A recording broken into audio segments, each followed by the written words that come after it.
Hello everyone, my name is Neha. Welcome to Bright Spirit Institute of जेनेट batch, जो कि हमारा री नीट 2026 के लिए अनाउंस किया गया है।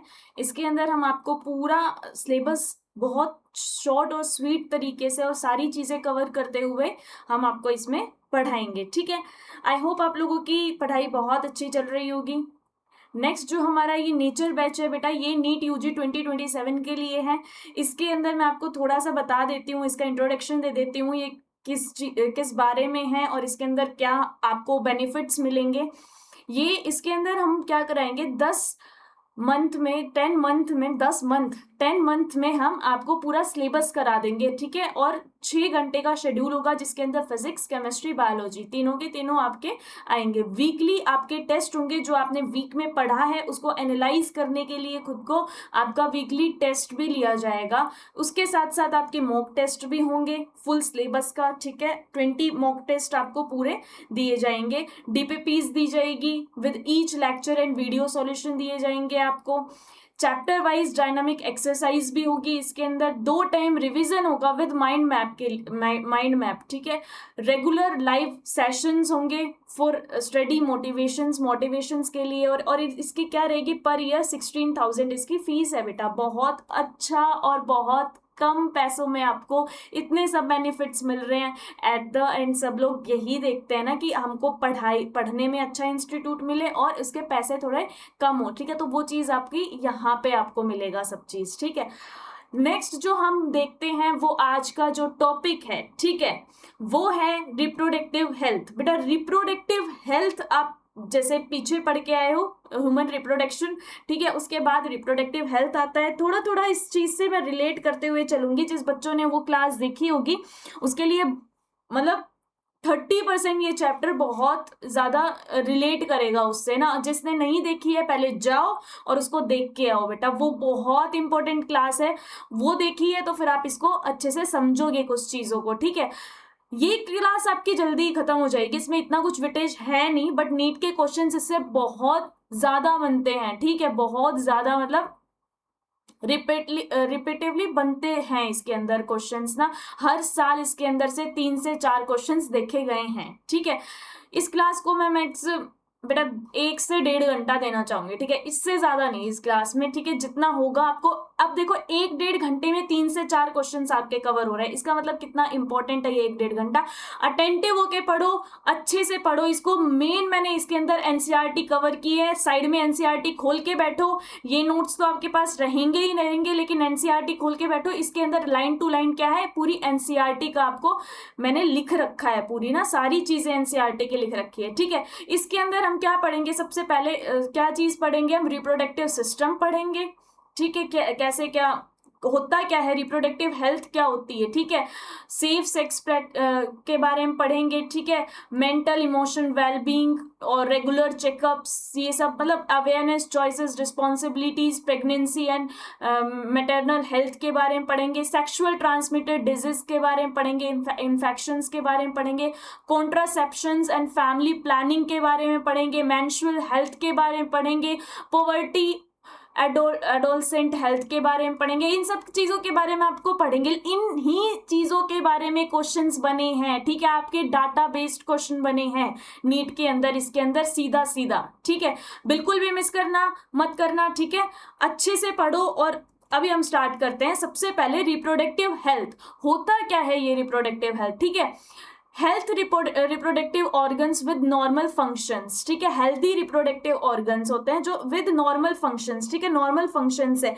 अब देखो, बहुत से लोग ये सोच रहे होंगे कि भाई मैं बिल्कुल ही क्या हूं, सही हूं। ठीक है, बिल्कुल फिजिकली फिट हूं और सारी चीजें इमोशनल मेंटली सब कुछ सही है, तो इसका मतलब जो मेरी रिप्रोडक्टिव हेल्थ है वो सही है। नहीं बेटा, ऐसा कुछ भी नहीं है। ठीक है, रिप्रोडक्टिव हेल्थ की एक डेफिनेशन दी है किसने, WHO ने, वर्ल्ड हेल्थ ऑर्गेनाइजेशन ने, जो आपकी एनसीईआरटी में भी लिख रखी है। क्या है, complete physical behaviour, emotional and social well-being suggest the broader definition of reproductive health, ठीक है, क्या क्या बताइए इसके अंदर, physical, behaviour, emotional, social wellbeing, ठीक है, ये सजेस्ट की गई है किसका, रिप्रोडक्टिव हेल्थ की क्या की गई है, डेफिनेशन इसमें सजेस्ट की है। What are the major problem in our country, हमारी कंट्री में है क्या मेजर प्रॉब्लम की रिप्रोडक्टिव हेल्थ प्रॉब्लम्स क्या आती है, क्या स्ट्रेटेजीज है इसके अंदर, ठीक है। क्या होता है बेटा कि जैसे कि पॉपुलेशन बढ़ती है तो उसके अंदर पॉवर्टी भी बढ़ रही है, एम्प्लॉयमेंट भी बढ़ रहा है, ठीक है। हम इसको, आप ना इस चीज को ना बिल्कुल ये मत पढ़ो कि भाई मुझे बुकिश लैंग्वेज में पढ़नी है, नहीं, आप अपने चारों ओर उसको ऑब्जर्व करके भी पढ़ना है, इन चीजों को ना थोड़ा सा अपना दिमाग को खुला रख के भी पढ़ना, ठीक है। ये वही नहीं है कि जो बुक में लिखा वो तो आपको पढ़ना ही पढ़ना है, लेकिन आपको प्रैक्टिकली भी वो चीजें समझनी है, देखनी है कि आप देख रहे होंगे आपके एनवायरमेंट में कि ये सब चीजें हो रखी है, ठीक है। क्या होता है कि आपकी जैसे ही पॉपुलेशन बढ़ेगी, ठीक है, इतना अवेयरनेस नहीं होगी चीजों के बारे में, कुछ भी नहीं होगा, जैसे कि पॉपुलेशन बढ़ेगी साथ साथ में पॉवर्टी बढ़ रही है बेटा, गरीबी बढ़ रही है, ठीक है, उसके लिए खाने के को कुछ नहीं है, ठीक है, उसको अच्छी तरीके से अपना पूरा हेल्थ चेकअप कराने के लिए उनके पास पैसे नहीं है, ठीक है, पॉवर्टी है बेसिकली, ठीक है, अनएम्प्लॉयमेंट है, ठीक है, क्या है, अनएम्प्लॉयमेंट है, कोई काम धंधा नहीं है, ये सब चीजें क्या होती है कि प्रॉब्लम है हमारी कंट्री के अंदर, ठीक है। ये सब चीजों के बारे में हमें पढ़ना है और कुछ वर्क भी किया है इन सब चीजों के बारे में, ठीक है। India was amongst the very first countries in to initiate programmes, इन हमारी जो इंडिया है वो क्या है, सबसे पहली कंट्री है जिन्होंने ये सब इनिशिएट किए थे, ये प्रोग्राम्स इनिशिएट किए थे। क्या प्रोग्राम्स इनिशिएट किए थे बेटा, फैमिली प्लानिंग प्रोग्राम्स, क्या फैमिली प्लानिंग प्रोग्राम्स इन 1951। ये डाटा आपको याद रखना है, ये क्वेश्चन पूछा जाता है सीधा नीट के अंदर बेटा। अब ये आप इसमें देखोगे कि आपको ना कुछ एक दो ही सन आपको ईयर दिखाई देंगे, ठीक है, 1951 और आगे जाके कुछ कुछ दिखाई देंगे और आप बोलोगे कि ये तो इजी सा है हम कर लेंगे, लेकिन इतने ज्यादा पूरी बायोलॉजी को लेके इतने सारा ईयर्स कलेक्ट हो जाते हैं ना तो आप भूल जाते हो। पर मैं इसका खासकर कह रही हूँ, इसका याद रखना, ठीक है। ये डायरेक्ट क्वेश्चन पूछे जाएंगे कि फैमिली प्लानिंग प्रोग्राम कब किया गया था, कब स्टार्ट किया था, ठीक है। तो ये कब क्या किया गया था स्टार्ट, 1951 में, mainly focusing on population control. इसका मेन फोकस किसके ऊपर था, पॉपुलेशन कंट्रोल के ऊपर था, ठीक है। क्या था, पॉपुलेशन कंट्रोल के ऊपर इसका मेन फोकस था फैमिली प्लानिंग प्रोग्राम का, ठीक है। Later improve programmes called RCH, reproductive and health child health care, ठीक है। फिर हमने और एक और प्रोग्राम बनाया, ठीक है, इंप्रूव किया इसको ही, क्या इंप्रूव किया इसके अंदर, reproductive and child health care, नाम से पता चल रहा है, रिप्रोडक्टिव बच्चे उनकी केयर, ठीक है, उनकी हेल्थ की केयर प्रोग्राम्स का, ठीक है। Were induced covering and border aspect considering population but also maternal and child health care, ठीक है बेटा। क्या होता था पहले क्या होता था कि उनको माँ को जो मदर होती थी उसके ऊपर इतना ज्यादा फोकस नहीं किया जाता था, ठीक है। बच्चा हो गया इट्स ओके, वहां पे मदर का काम खत्म हो गया, उसके हेल्थ के ऊपर इतना ज्यादा फोकस नहीं किया जाता था, ठीक है। पहले क्या होता था, क्या तो माँ डेथ हो जाती थी माँ की, ठीक है, वो मर जाती थी, या फिर क्या हो जाता था कि बच्चा मर जाता था उसमें से कोई, या फिर इन दोनों में से कोई, मतलब एक बचता था, ठीक है, अल्टीमेटली एक बचता था। इस चीज के ऊपर वर्क किया गया किसमें, RCH में, reproductive and child health care programme के ऊपर, ठीक है, जिसके अंदर पहली बार किसका, मदर का भी क्या रखा गया, maternal and child health care का भी क्या रखा गया, ध्यान रखा गया। और बेटा ये बहुत ज्यादा जरूरी है, ठीक है, इस चीज के ऊपर भी ध्यान रखना, ठीक है। अल्टीमेट इसका एम क्या था मैडम, मतलब क्या एम था, ये सब जो प्रोग्राम बना रहे थे हम, इसमें क्या एम था, to create awareness among the peoples, बेटा अवेयरनेस फैलाने के लिए, ठीक है। हमारे चारों ओर उन सबको बताओ कि ऐसा भी होता चाहिए, ठीक है। ये हमारी क्या है, पूरी कंट्री के लिए क्या है, अच्छी चीज है। मेजर रोल प्ले किए थे किसने, पेरेंट्स ने, ऑब्वियसली पेरेंट्स तो प्ले करते ही हैं इसमें, टीचर्स, फ्रेंड्स, क्लोज रिलेटिव्स। बेटा ये रिलेटिव्स के आगे क्लोज लगाना थोड़ा अजीब सा लग रहा है, बट कोई बात नहीं, ठीक है, रिलेटिव्स ने, ठीक है, ये सब इनका क्या होता है, मेजर रोल होता है इनका, ठीक है। यही हमारे आसपास रहते हैं सबसे ज्यादा, पेरेंट्स, टीचर्स का भी रोल होता है, फ्रेंड्स का भी रोल होता है और रिलेटिव्स का भी रोल होता है, ठीक है।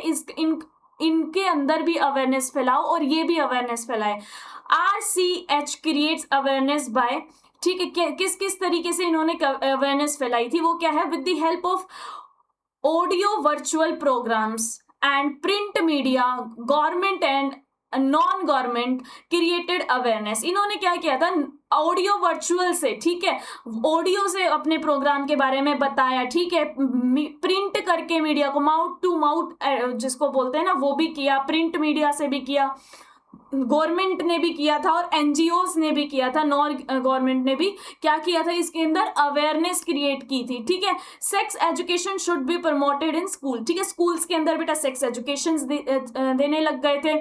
अभी भी बेटा आज के टाइम में भी लोग पता है बहुत ही ओवर सा रिएक्ट करते हैं इस चीज को लेके, ठीक है, किस चीज को लेके कि भाई एक तो सेक्स के नाम पे सेक्स, ओ क्या सुन लिया, क्या क्या है ये, ठीक है, इस चीज के ऊपर भी बहुत ओवर रिएक्ट करते हैं। दूसरा पीरियड्स, ठीक है, उन लोगों को पीरियड्स का भी पता नहीं क्या अजीब सा लगता है, ठीक है, वो लोग क्या सैनिटरी पैड नहीं खरीद के लेके आ सकते, उनको शर्म आती है बहुत लोगों को ये करने के लिए। तो फिर ये सब को शर्म को हटाने के लिए, उनको नॉलेज बढ़ाने के लिए क्या किया गया, छोटे बच्चों के साथ भी स्कूल के अंदर क्या किया गया, एजुकेशन प्रोवाइड की गई, ठीक है, गुड टच बैड टच बेटा इन सब के लिए बताया गया, सारी चीजों के लिए, ठीक है, ये सब किस में आते हैं, एजुकेशन में आते हैं, ठीक है।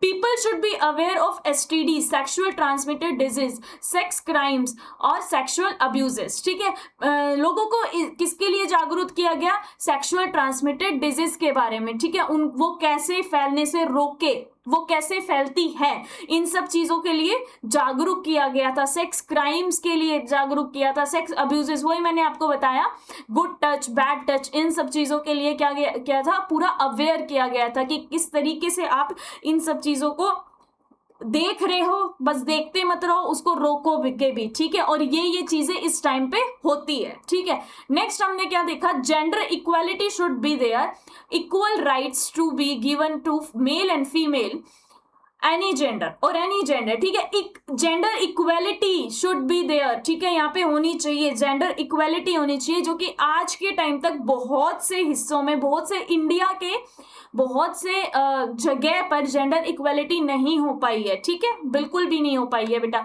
मेंस्ट्रुअल हाइजीन की अवेयरनेस दी गई कि भाई जब मेंस्ट्रुअल आए तो उसको किस तरीके से हाइजीन रखा जाए, वरना इसके साथ साथ क्या बीमारियां हो सकती है, ठीक है। मेंस्ट्रुअल हाइजीन का मतलब क्या है कि आपको क्या करना चाहिए, सैनिटरी पैड का यूज करना चाहिए, मेंस्ट्रुअल कप का, टैम्पॉन्स का, इन सब का यूज करना चाहिए। बहुत सी पहले की जो बहुत सी लेडीज होती हैं, फीमेल्स होती है, वो क्या करती थी, उनको इतना पता नहीं था, ठीक है, सैनिटरी पैड्स के बारे में, तो फिर वो क्या करती थी, क्लॉथ का यूज करती थी, जो कि क्या करते थे, उनमें डिजीज कॉज करते थे, ठीक है, वो उनकी हेल्थ के लिए बहुत खराब होते थे, ठीक है। तो मेंस्ट्रुअल हाइजीन के लिए अवेयरनेस दी गई थी, awareness about birth control methods, contraceptive to prevent unwanted pregnancy, ठीक है, अवेयरनेस, जागरूक किया गया किसके लिए, बर्थ कंट्रोल मेथड के लिए, ठीक है। बहुत बार ऐसा होता था कि बच्चा नहीं करना चाहते थे, फिर भी अनवांटेड प्रेगनेंसी हो जाती थी, तो उसको किस तरीके से कंट्रोल करें, इस चीज के बारे में, ठीक है, बहुत सी पिल्स आती है,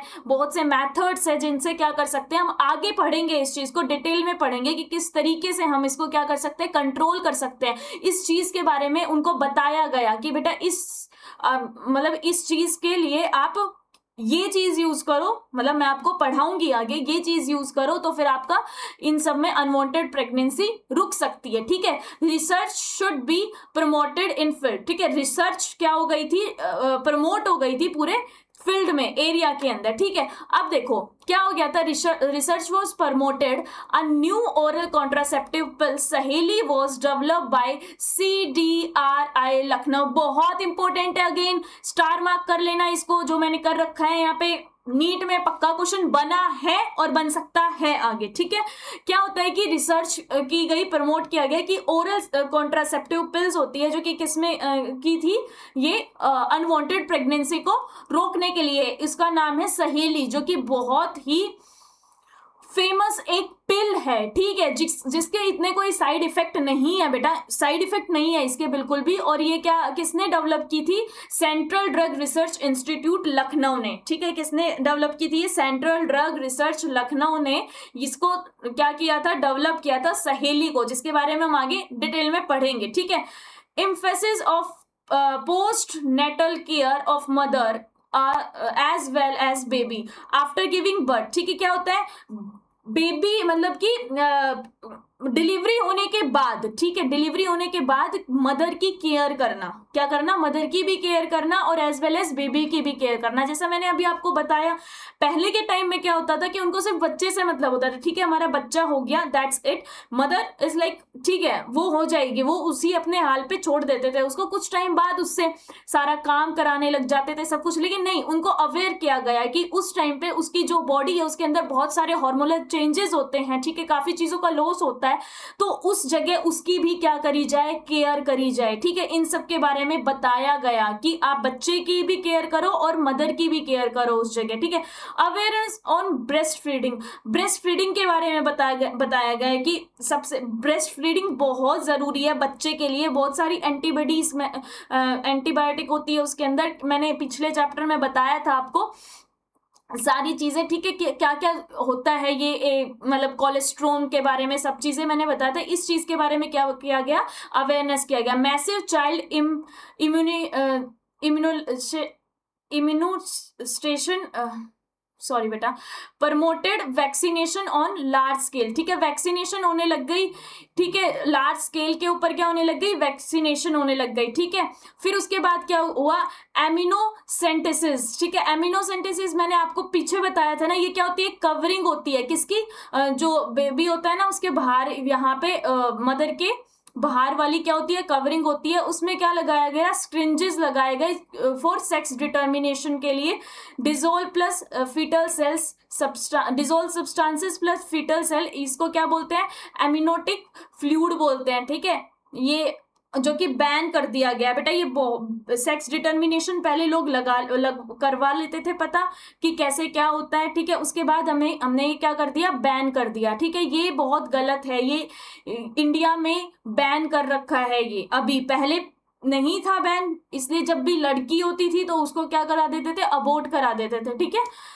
नेक्स्ट देखो, ये इसका तरीका पता लगा रखा है यहाँ पे सिरिंज डाल के, ठीक है। नेक्स्ट हमने देख रखा है फ्लूइड इज टेकन आउट, ठीक है, फ्लूइड लेते हैं इसमें से 12 से 18 वीक टेस्ट इज परफॉर्म, ठीक है।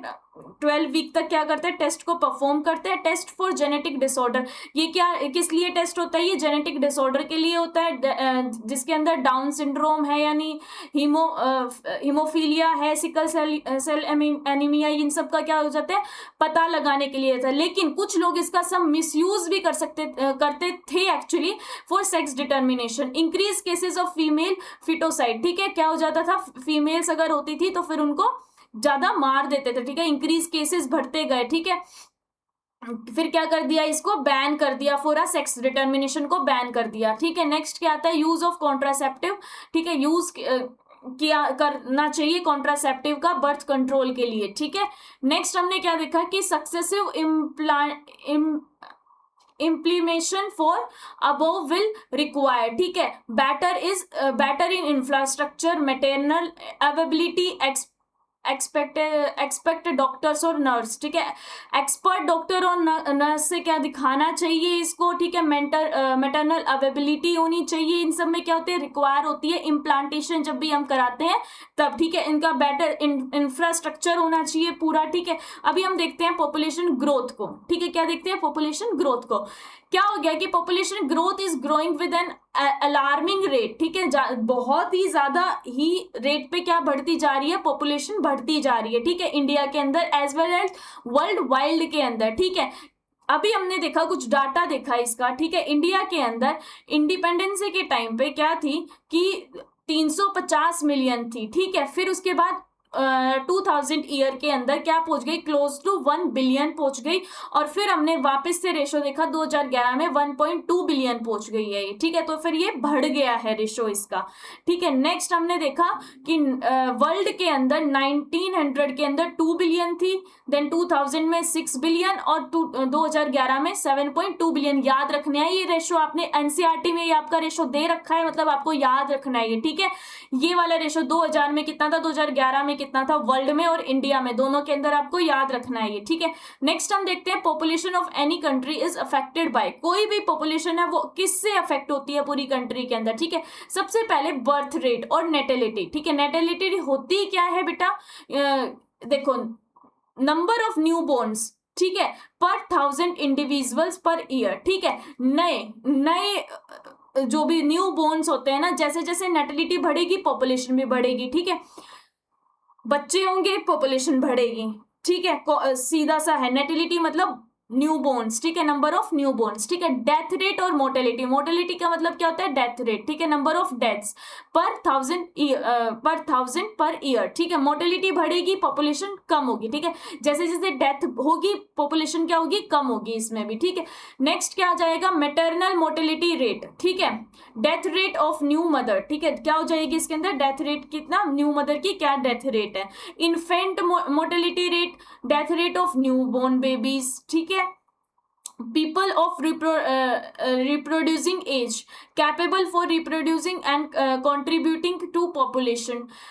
माइग्रेशन, अब देखो माइग्रेशन क्या होता है, पॉपुलेशन क्या होती है कि एक जगह से उस जगह पे आती है तो फिर इसको क्या होता है, इमाइग्रेशन, उस जगह से वहां पे जाती है तो फिर इमाइग्रेशन, ठीक है। पॉपुलेशन क्या हो जाएगी, कम हो जाएगी, एग्जिट फ्रॉम द पॉपुलेशन, ये यहाँ से चले गए तो इसमें क्या हो गई, पॉपुलेशन कम हो गई, ठीक है। अब इसमें क्या होगी, एडिशन ऑफ इंडिविजुअल, तो पॉपुलेशन क्या हो जाएगी, बढ़ जाएगी, ठीक है। इमाइग्रेशन में क्या बढ़ जाएगी, बढ़ जाएगी पॉपुलेशन, और इमाइग्रेशन में क्या हो जाएगी, कम हो जाएगी पॉपुलेशन। जब एक जगह से दूसरी जगह पे जाएंगे तो पॉपुलेशन कम होगी, एक जगह से दूसरी जगह पे आएंगे तो फिर क्या हो जाएगी, बढ़ जाएगी उस जगह पे, ठीक है।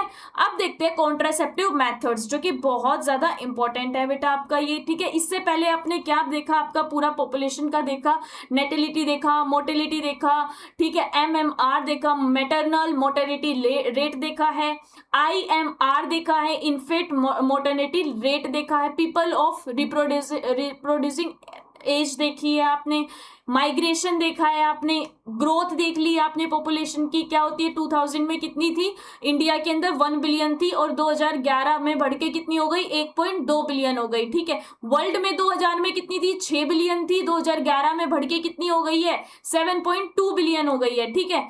नेक्स्ट हमने ये सब देखे, सारे इसके पार्ट्स देखे हैं कि किस तरीके से RCH ने कैसे क्रिएट की, अवेयरनेस क्रिएट की, ठीक है। डिफरेंट मैंने पॉइंट्स लिखवाए हैं, ये आपको सारे याद रखने हैं, पूरे एनसीईआरटी के लाइन है, ठीक है। नेक्स्ट हम देखते हैं contraceptive methods. The methods or device that prevent unwanted pregnancy are known as contraceptive methods।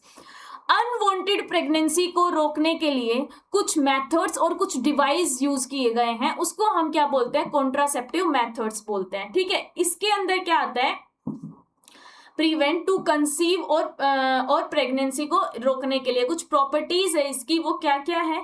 पहला है इफेक्टिव अगेंस्ट प्रेगनेंसी, ठीक है, कोस्ट इफेक्टिव, ये क्या होनी चाहिए बेटा, इफेक्टिव अगेंस्ट प्रेगनेंसी, इफेक्टिव होना चाहिए, जो भी अगर हम करेंगे वो क्या होना चाहिए, इफेक्टिव होना चाहिए, कोस्ट इफेक्टिव होना चाहिए, और ये मतलब इतना ज्यादा क्या नहीं होना चाहिए, पैसों में नहीं होना चाहिए कि गरीब लोग इसको अफोर्ड ही नहीं कर पाए, ठीक है। इजीली अवेलेबल, बेटा इजीली अवेलेबल होना चाहिए, ऐसा नहीं होना चाहिए कि हम इंडिया में हैं और इसको कराने के लिए हमें क्या इंडिया के बाहर जाना पड़े, हमें US से जाना पड़े, तो फिर ये क्या होना चाहिए, इजीली अवेलेबल होना चाहिए, ठीक है। यूजर फ्रेंडली, ये क्या होना चाहिए, यूजर फ्रेंडली और इजीली टू यूज, ठीक है, क्या फ्रेंडली होना चाहिए और इजी टू यूज होना चाहिए। Should not interfere with the normal functioning of reproductive organs और सेक्सुअल डिजायर्स, ठीक है। अगर हम इसको यूज करें तो ये हमें अंदर से हार्मोनल कोई भी अफेक्ट ना डाले, ना हमारे रिप्रोडक्टिव ऑर्गन्स को कोई कुछ भी अफेक्ट करे, और उसकी जो सेक्सुअल डिजायर्स है उसके ऊपर भी अफेक्ट ना डाले, ठीक है। बच्चा ना करना एक अलग चीज होती है, उसके सेक्सुअल डिजायर्स के ऊपर और उसके रिप्रोडक्टिव ऑर्गन्स के ऊपर कोई भी अफेक्ट ना हो, इन सब चीजों का ध्यान रखना चाहिए इसके अंदर, ठीक है। लीस्ट साइड इफेक्ट्स होने चाहिए इसके अंदर। क्या होता है लीस्ट साइड इफेक्ट है, ठीक है। Reversibility when couples wants to conceive, ठीक है। ये क्या होना चाहिए, रिवर्सिबिलिटी होना चाहिए। ऐसा नहीं होना चाहिए कि परमानेंट, एक बार हमने करा लिया तो करा लिया, इसके बाद हम कभी भी कंसीव कर ही नहीं सकते हैं, ठीक है। ऐसा नहीं होता बेटा। बहुत से पेरेंट्स होते हैं जो कराते हैं, जैसे कि उन्होंने पहला बच्चा करा लिया, उसके बाद वो गैप देना चाहते हैं, ठीक है। फिर क्या होता है, ये कॉन्ट्रासेप्टिव मेथड्स को अप्लाई करते हैं और कुछ टाइम बाद इनको रिमूव करा देते हैं या फिर खुद से वो हटा देते हैं। तो फिर इसमें क्या होना चाहिए कि हमारी खुद की मर्जी होनी चाहिए कि जब भी कपल्स जो होते हैं वो कंसीव करना चाहते हैं तभी भी वो कर सकते हैं। They should be able to conceive, ठीक है। ये सब इसकी प्रॉपर्टीज थी। नेक्स्ट हम देखते हैं अकॉर्डिंग टू 2011 साइनस रिपोर्ट्स। जब बेटा ये वाली स्लाइड पहले आएगी, ठीक है, जो ये पॉपुलेशन वाली थी ना, यहाँ पे ये वाली स्लाइड आएगी, ठीक है।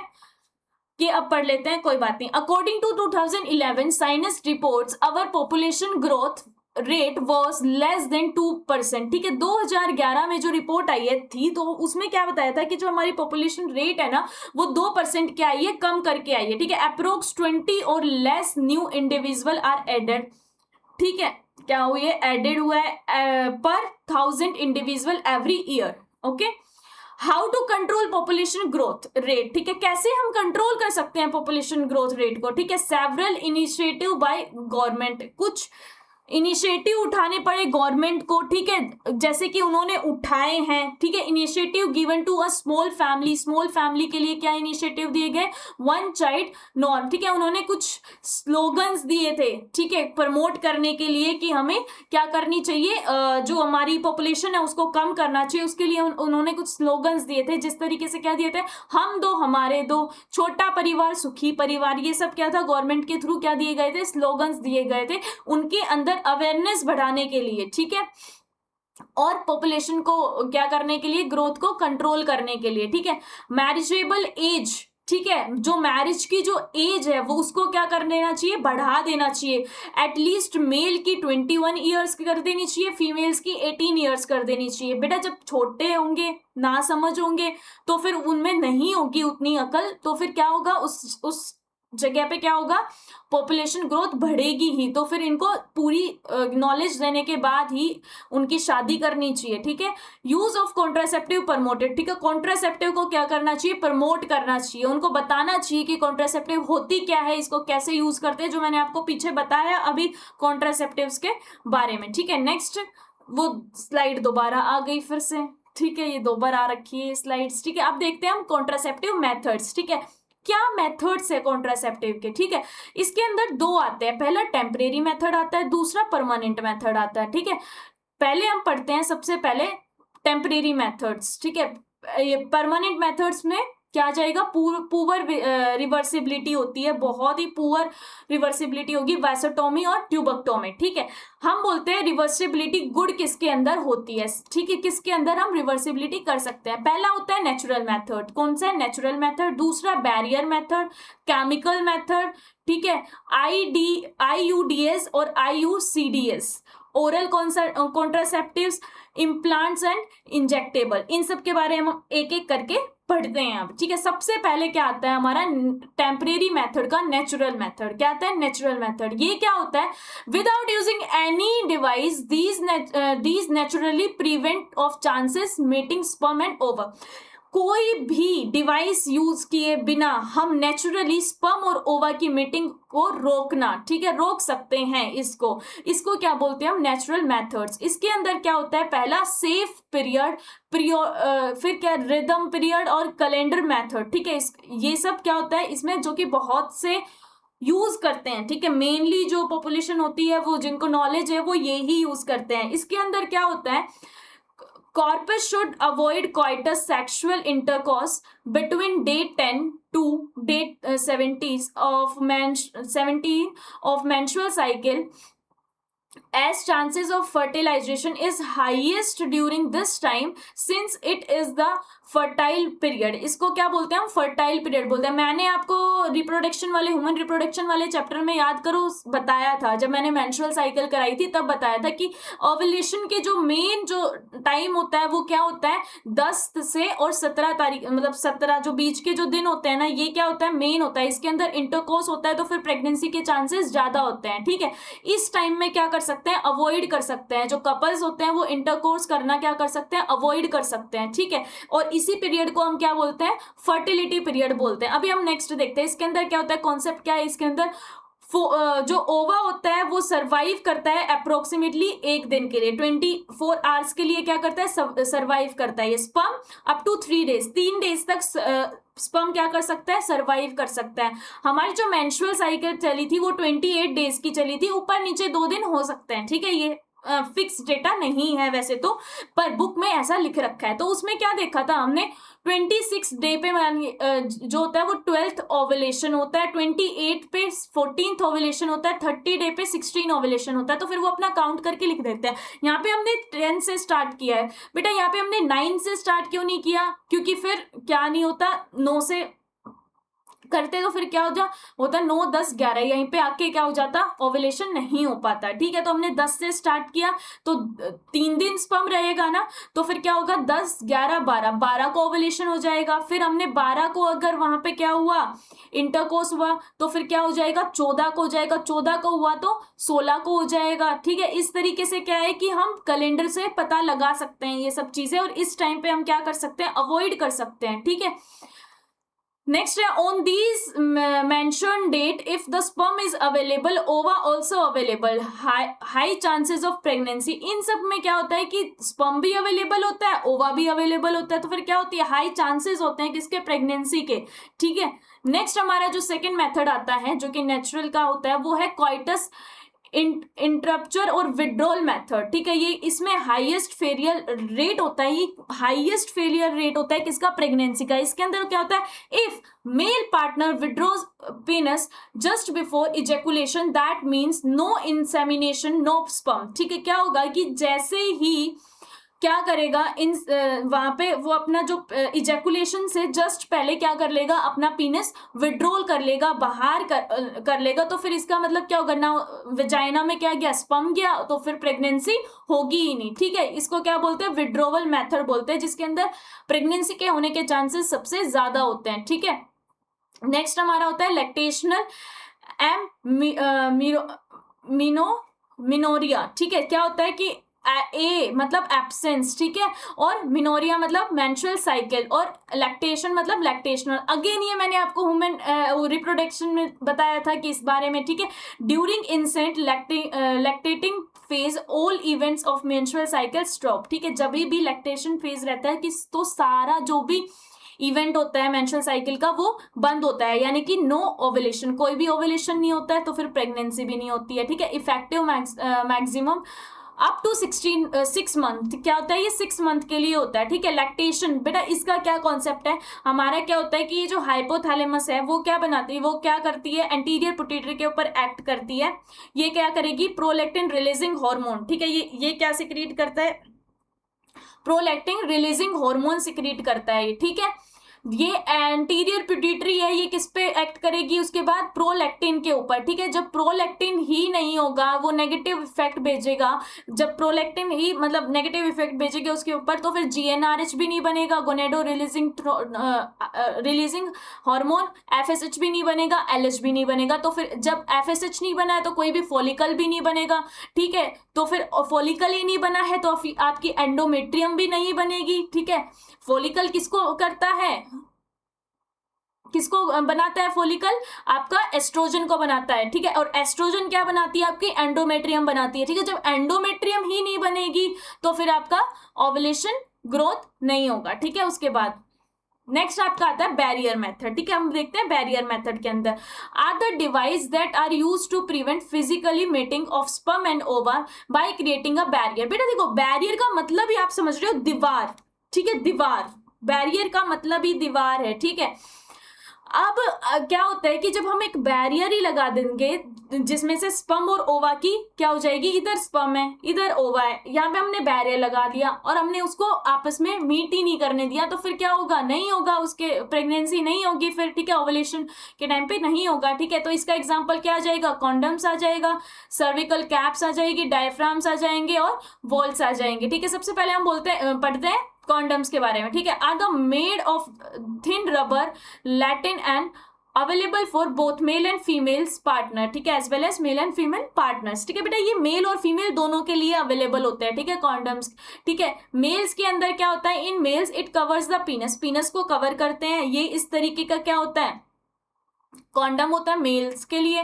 फीमेल्स का जो कवर करते हैं वो उसकी वेजाइना कवर करते हैं, ठीक है। ये क्या होता है, पूरा फीमेल्स का होता है, ये आउटर रिंग होती है, यहाँ से ओपन होता है, और ये क्या होती है, इनर रिंग होती है, ठीक है, यहाँ से क्या होता है, बंद होता है, ये क्लोज हो जाता है ये, ठीक है। Female condoms also known as fem shield, ठीक है, एक शील्ड की तरह काम करता है ये, ठीक है।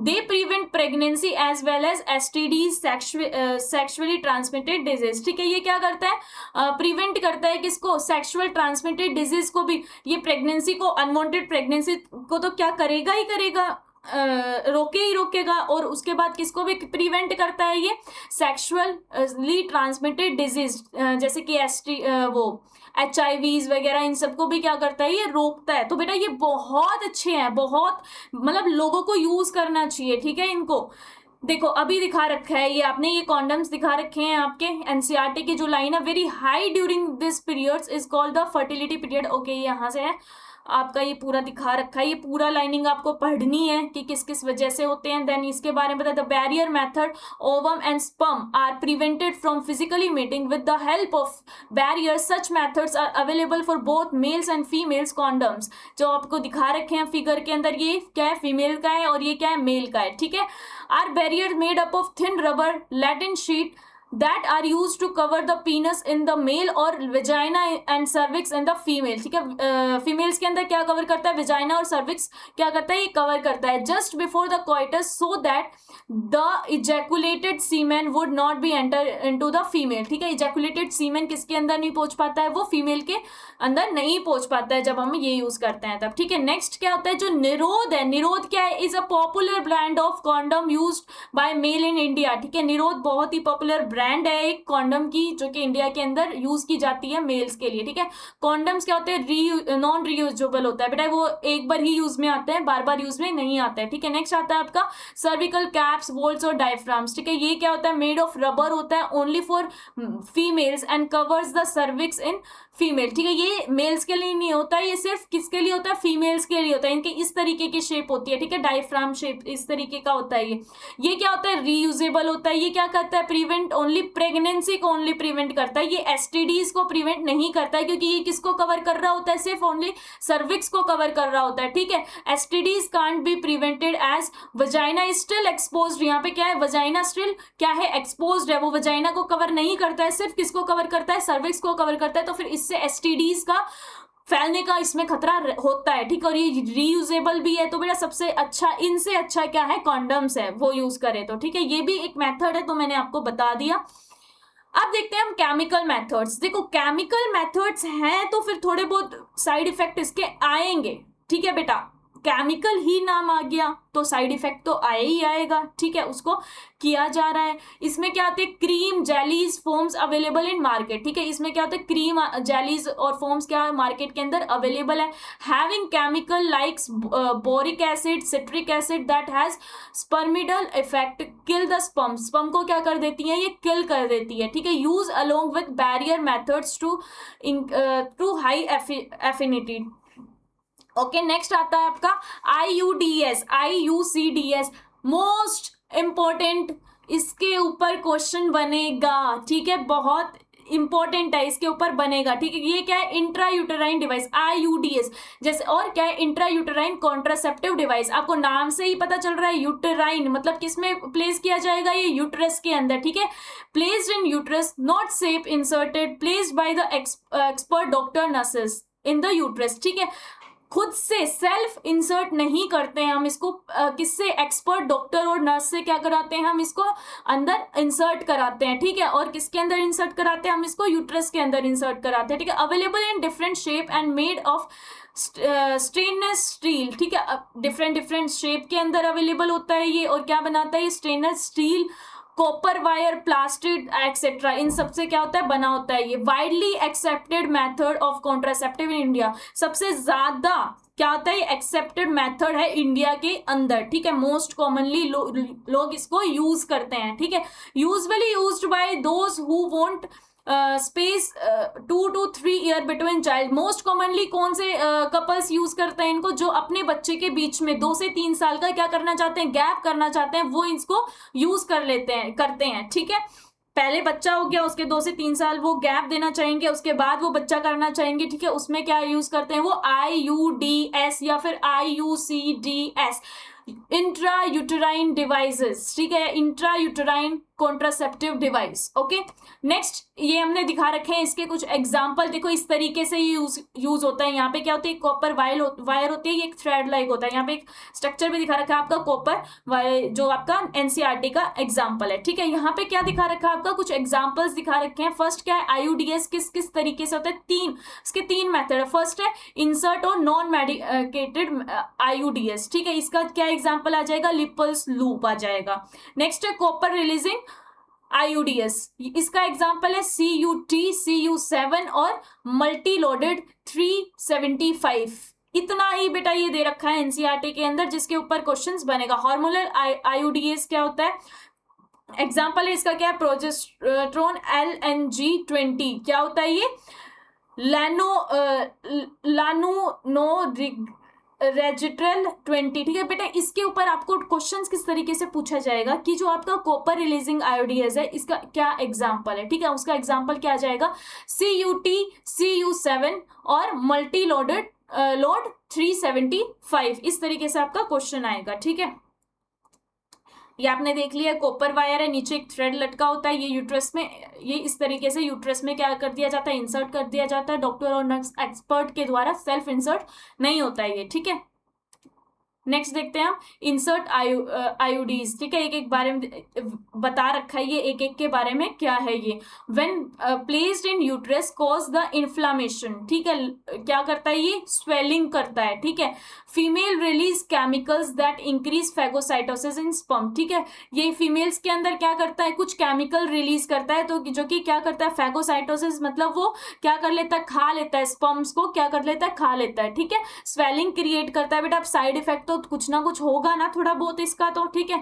नेक्स्ट क्या आ जाता है आपका, कॉपर रिलीजिंग IUDS, ठीक है। ये क्या रिलीज करता है, कॉपर Cu2+ आयंस रिलीज करता है, और इसके क्या फंक्शन होते हैं, सबसे पहला तो ये रिड्यूस कर देता है स्पर्म की मोटिलिटी को, ठीक है। जब स्पर्म की मोटिलिटी ही रिलीज हो जाएगी, वो वहां तक पहुंच ही नहीं पाएगा, तो फिर क्या हो जाएगा, फैगोसाइटोसिस ज्यादा हो जाएगी उसके अंदर, ठीक है।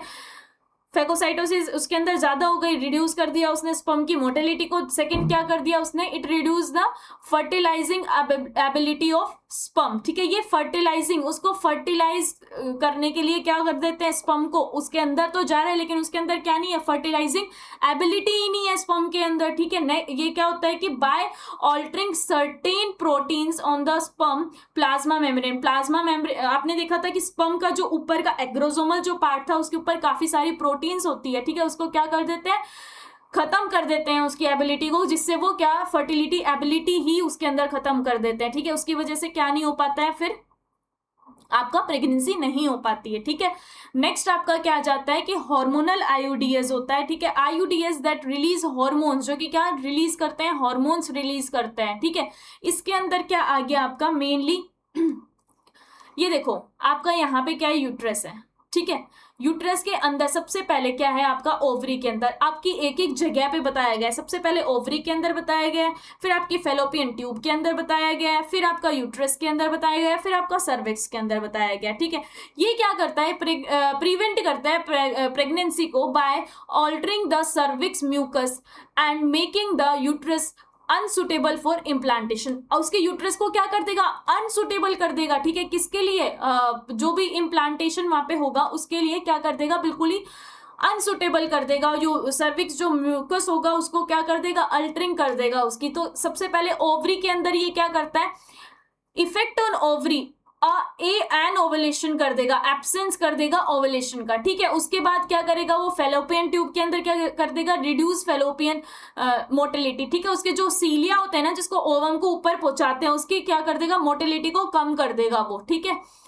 फिर क्या होता है, यूट्रस के यहाँ पे क्या होता है इसका, makes it unsuitable for implantation, इसको क्या कर देगा, अनसुटेबल कर देगा, ठीक है। जो उसका यूट्रस होगा ना, यहीं पे जाके जो एंडोमेट्रियम जो है यहाँ पे क्या कर देगा, अनसुटेबल इन्वायरमेंट कर देगा कि वहां पे हो ही ना पाए, ठीक है, इम्प्लांटेशन अच्छे से। सर्विक्स के अंदर क्या कर देगा, म्यूकस जो होती है उसकी थिन होती है, जिसके प्रिवेंट कर देगा असेंडिंग ऑफ क्या, स्पर्म को ऊपर पहुंचाने ही नहीं देगा, ठीक है। ये अभी देखो इसके अंदर क्या हो जाता है, प्रोजेस्टेरोन बहुत ज्यादा हाई हो जाता है, जिसकी वजह से क्या नेगेटिव फीडबैक आता है जीएनआरएच पे, एफएसएच पे, एलएच के ऊपर, ये नहीं बनते हैं, ठीक है। ये तीनों आपके अंदर नहीं बनेंगे, ठीक है। एफएसएच नहीं बनेगा तो फिर अल्टीमेटली क्या नहीं बनेगा, फॉलिकल नहीं बनेगा, और फॉलिकल ही क्या बनाता है, एस्ट्रोजन बनाता है। एस्ट्रोजन नहीं बना तो फिर एंडोमेट्रियम ही क्या नहीं बनी है, तो फिर इसकी जब क्या बताया था आपने, एंड्रोमेट्रियम पे जाके ही ब्लास्टोसिस्ट क्या होता है, चिपकता है ना उसी के ऊपर जाके, ठीक है। तो फिर यही ही नहीं बनेगा, तो फिर ये क्या है, हमारा हार्मोनल आयोडीज में आ जाता है, ठीक है।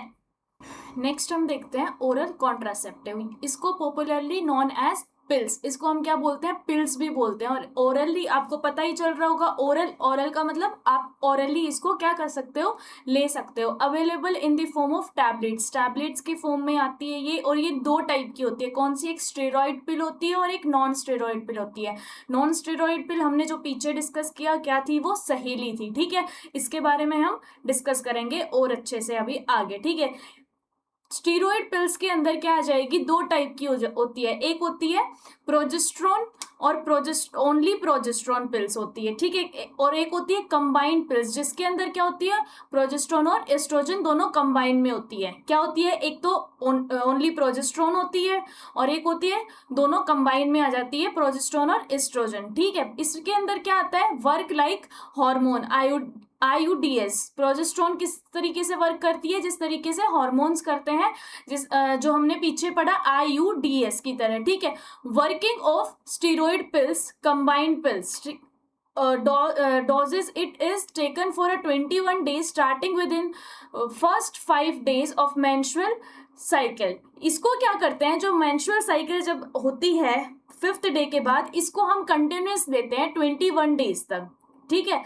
नेक्स्ट हमने दिखा रखी है, ये जो व्हाइट वाली पिल्स है, इसको हम 5th डे पर स्टार्ट करेंगे और 25th पर आप जो डे 1 से यहाँ पे स्टार्ट कर दो और 21 पर इसको खत्म कर दो, यानी कि अपन को 21 डेज तक इसको लेना होता है, ठीक है। ये व्हाइट वाली पिल्स है। उसके बाद क्या हो जाएगी, आपकी ब्लीडिंग हो जाएगी। ब्लीडिंग होती है तो थोड़ी आयरन की कमी होती है ना, ब्लड का लॉस होता है, तो उसकी वजह से यहाँ पे आपका नीचे 7 जो टैबलेट दिखा रखी है, वो किसकी दिखा रखी है, आयरन टैबलेट्स दिखा रखी है, जो कि क्या कर देती है, जो लॉस होता है ब्लड का, उसको मेंटेन करने में हेल्प करती है। फिर उसके बाद जो फंक्शंस आता है इसका ओरल कॉन्ट्रासेप्टिव का, वो क्या होता है, ये प्रिवेंट करती है इम्प्लांटेशन, एंडोमेट्रियम को क्या कर देती है, ये ब्रेक कर देती है, ठीक है। किस तरीके से ब्रेक करती है, ये जो मैंने आपको पीछे बताया कि जो एंडोमेट्रियम है वो बनती जाती है, किसकी वजह से बनती है, वो एस्ट्रोजन की वजह से बनती है, ठीक है। और वो एस्ट्रोजन को अगर हम पिल्स लेंगे तो फिर वो एस्ट्रोजन नहीं रहेगा, उसके अंदर प्रोजेस्टेरोन नहीं रहेगा, एट द एंड क्या ब्रेक हो जाएगी, उसकी एंडोमेट्रियम ब्रेक हो जाएगी और इम्प्लांटेशन वहां पे नहीं होगा। नेक्स्ट क्या आ जाता है, प्रिवेंट ओवुलेशन, ओवुलेशन को प्रिवेंट करती है। प्रोजेस्टेरोन और एस्ट्रोजन क्या करते हैं, नेगेटिव फीडबैक देते हैं, किसको, जीएनआरएच, एफएसएच, एलएच। अगर इनको नेगेटिव फीडबैक मिलेगा, एट द एंड क्या बनेगा, कोई भी फॉलिकल नहीं बनेगा, तो फिर क्या, एस्ट्रोजन नहीं बनेगा। अगर एस्ट्रोजन ही नहीं बना है तो एंडोमेट्रियम भी नहीं बनेगी और क्या हो जाएगा, नो ओवुलेशन, यहाँ पे ओवुलेशन नहीं होगा, ठीक है। Progesterone at least cortical mucus thickening, ये क्या करता है, जो उसकी जो सर्विकल की जो म्यूकस होती है उसको क्या कर देता है, थिक कर देता है। अब यहाँ पे देखो क्या दिखा रखा है, डे 5 अप टू 25 डेज तक लेनी होती है। फॉर 21 डेज प्रोजेस्टेरोन और एस्ट्रोजन लेवल क्या हो जाता है, बॉडी के अंदर बढ़ जाता है बिल्कुल उसके अंदर।